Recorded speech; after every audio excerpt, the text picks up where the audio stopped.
When we drink coffee, we are not just introducing a hot beverage into our bodies, but we are triggering a complex series of biological reactions that begin within seconds and last for hours.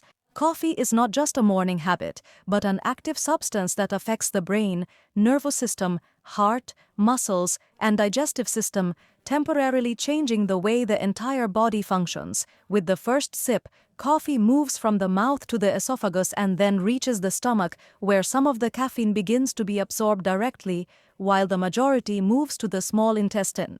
At this stage, caffeine is absorbed very quickly into the bloodstream, which explains why the effects of coffee begin to appear within 10 to 20 minutes of drinking it.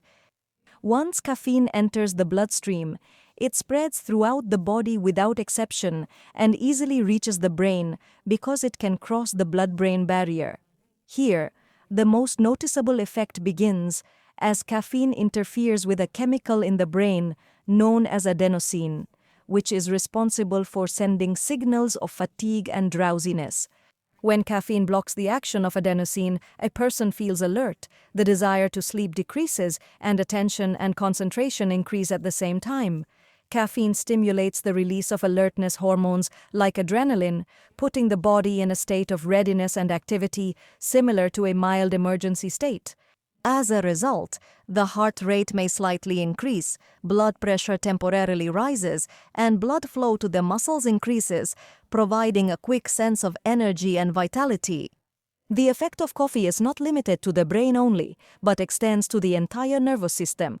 The speed of nerve signal transmission improves, reactions become faster, and a person feels mental clarity and a higher ability to focus and make decisions. For this reason, drinking coffee is associated with mental work, studying, and jobs that require high concentration.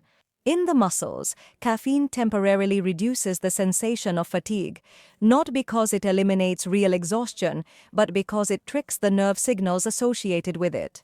For this reason, some athletes use coffee or caffeine before workouts, as it helps them perform for longer, even though the body's actual energy hasn't changed.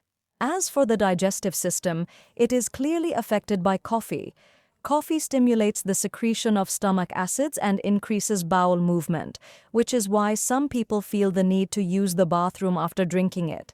For some, this effect is beneficial, but it may cause stomach irritation or heartburn in others, especially when drinking coffee on an empty stomach or in excess. Coffee also affects mental state and mood.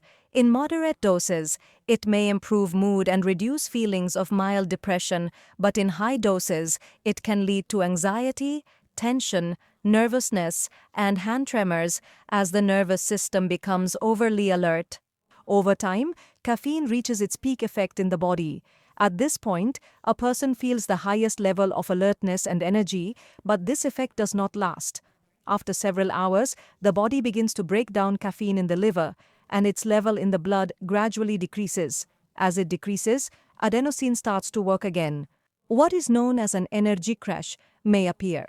At this stage, a person may feel tired, have a headache, lack concentration, or desire another cup of coffee. With daily repetition, the body may get used to caffeine, requiring larger amounts to feel the same effect, which is known as dependence or tolerance. Sudden cessation of coffee after becoming accustomed to it may lead to withdrawal symptoms such as headaches, fatigue, mood swings, and difficulty concentrating, but these are temporary symptoms that disappear within days.